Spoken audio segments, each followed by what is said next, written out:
एक छोटे से गांव में रामू और श्यामू नाम के दो किसान रहते थे। रामू हमेशा मेहनत करने में विश्वास रखता था और छोटे छोटे पलों में भी संतोष पा लेता था। वह किसी से तुलना किए बिना अपनी खेती में मग्न रहता और गांव वाले भी उसकी शांति और खुशमिजाजी की सराहना करते थे। वहीं श्यामू स्वभाव से कुछ बेचैन और असंतोषी था। उसे लगता कि वह जितनी मेहनत करता है उतनी उपज उसे नहीं मिलती। हर समय उसके मन में अपनी फसल के बारे में असंतोष रहता और वह अक्सर अपने आप को दूसरों से तुलना करता। एक दिन श्यामू ने देखा कि रामू की फसल फिर से लहरा रही है। उसे रहा नहीं गया और उसने रामू से पूछा, रामू भाई, मैं भी तुम्हारी तरह मेहनत करता हूँ, पर मेरी फसल तुम्हारी जैसी क्यों नहीं होती? श्यामू भाई, शायद फर्क हमारे सोचने के तरीके में है। मेहनत तो हम दोनों करते हैं, लेकिन मैंने अपने मन में संतोष पाया है। क्यों ना हम संत महाराज के पास जाएं? हो सकता है कि वे हमें सही राह दिखा सकें। श्यामू ने सहमति जताई और दोनों संत महाराज के पास पहुंचे। संत ने ध्यान से उनकी बातें सुनी।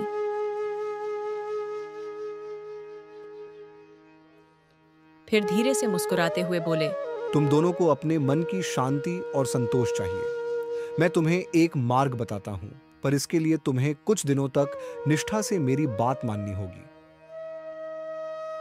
रामू और श्यामू ने जिज्ञासा से पूछा, महाराज, हमें क्या करना होगा? संत ने कहा, तुम दोनों को आज से 3 रातें गांव के सबसे बड़े और पुराने बरगद के पेड़ के नीचे बितानी है। हर रात का अनुभव तुम्हें कुछ नया सिखाएगा। रातों के अंत में तुम्हारे मन में उठने वाले सवालों के उत्तर तुम्हें स्वयं मिल जाएंगे। पर ध्यान रहे, मन को पूरी तरह शांत और संतुलित रखना होगा। अगली सुबह मेरे पास लौट आना और अपने अनुभव साझा करना। और दोनों उस बड़े बरगद के पेड़ के पास पहुंचे। चारों ओर गहरा अंधेरा था और पेड़ की शाखाएं एक भव्य छाया में झूल रही थीं। रामू ने जमीन पर बैठकर गहरी सांस ली। उसने खुद को प्रकृति के साथ जोड़ने की कोशिश की।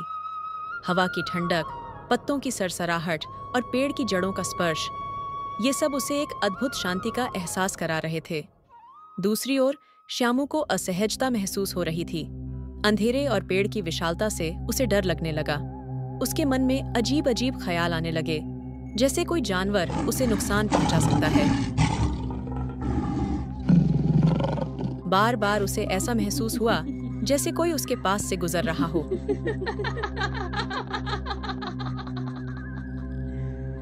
पूरी रात श्यामू बेचैनी में बिता दी, जबकि रामू धीरे धीरे शांति और संतोष में लीन होता गया। अगली सुबह दोनों संत के पास पहुंचे। संत ने मुस्कुराकर पूछा, तो पहली रात का अनुभव कैसा रहा? रामू ने मुस्कुराते हुए कहा, महाराज, मैंने पेड़ के नीचे एक अलग ही शांति का अनुभव किया। प्रकृति से जुड़कर मुझे भीतर की संतुष्टि का एहसास हुआ। श्यामू ने परेशान होकर कहा, महाराज, मुझे तो डर ही लगता रहा। मैं चैन से सो नहीं पाया।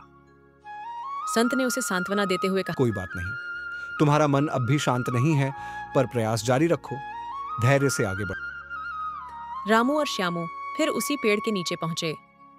रामू ने पिछली रात का अनुभव ध्यान में रखते हुए और भी गहरे ध्यान में डूबने का प्रयास किया। इस बार उसने पत्तियों की आवाज, हवा की सरसराहट और मिट्टी की खुशबू को भीतर तक महसूस किया। उसे ऐसा लगा जैसे उसके भीतर एक अंतहीन शांति का स्रोत फूट रहा हो। उसे मन की गहराइयों में अद्भुत संतोष का अनुभव हुआ। दूसरी ओर श्यामू ने सोचा कि वही भी शांति का अनुभव पाने का प्रयास करेगा, पर थोड़ी देर ध्यान लगाने के बाद उसके मन में फिर से विचार उमड़ने लगे। उसे अपनी फसल की चिंता सताने लगी। मेरे खेत में इतनी मेहनत के बाद भी फसल क्यों नहीं बढ़ती? क्यों नहीं मेरी मेहनत का फल मिलता? वह अपने असंतोष को रोक नहीं सका और पूरी रात बेचैनी में बिता दी। अगली सुबह फिर से दोनों संत के पास पहुंचे। संत ने दोनों से उनके अनुभव पूछे। रामू ने खुशी से कहा, महाराज, मैंने प्रकृति से एक गहरा संबंध महसूस किया। मुझे संतोष का एहसास हुआ, जैसे मेरी सारी चिंताएं दूर हो गईं। श्यामू ने निराशा जताते हुए कहा, महाराज, मैं अपनी फसल के बारे में सोचता रहा और शांत नहीं हो पाया। संत ने हंसते हुए कहा, कोई बात नहीं, एक आखिरी रात बची है। इस बार अपना ध्यान केवल संतोष पर लगाओ।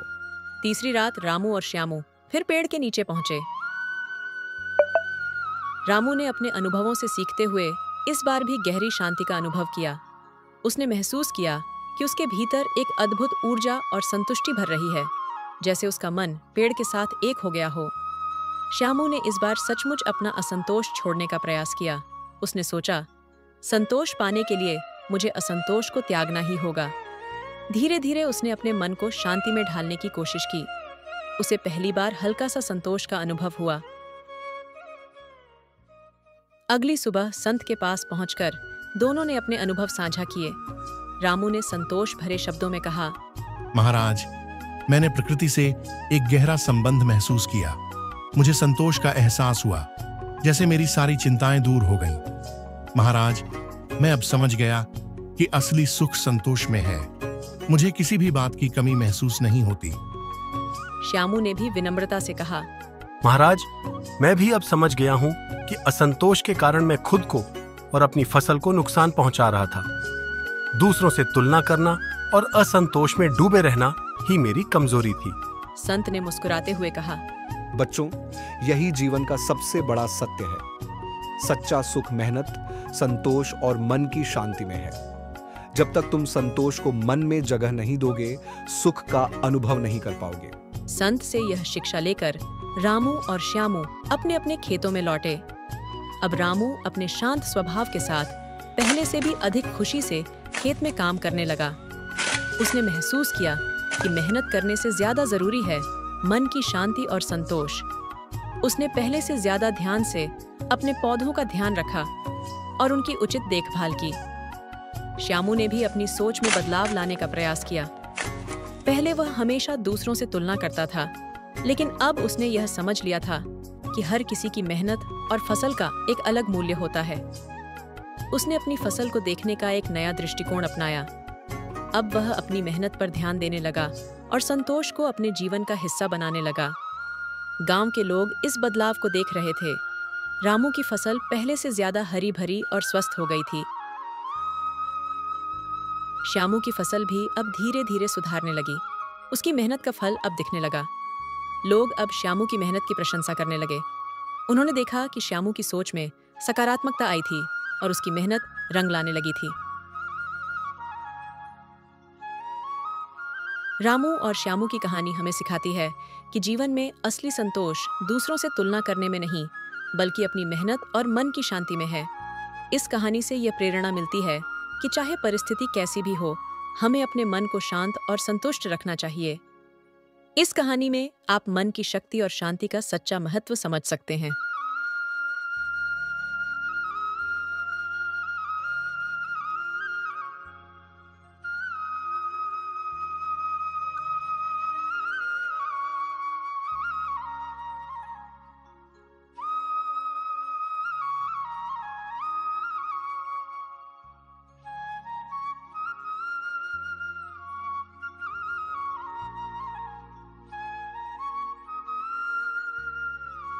अगर आपको हमारे वीडियो अच्छे लगते हैं तो इस चैनल को सब्सक्राइब करें, लाइक और शेयर करें ताकि हम आपके लिए ऐसे वीडियो बनाते रहें।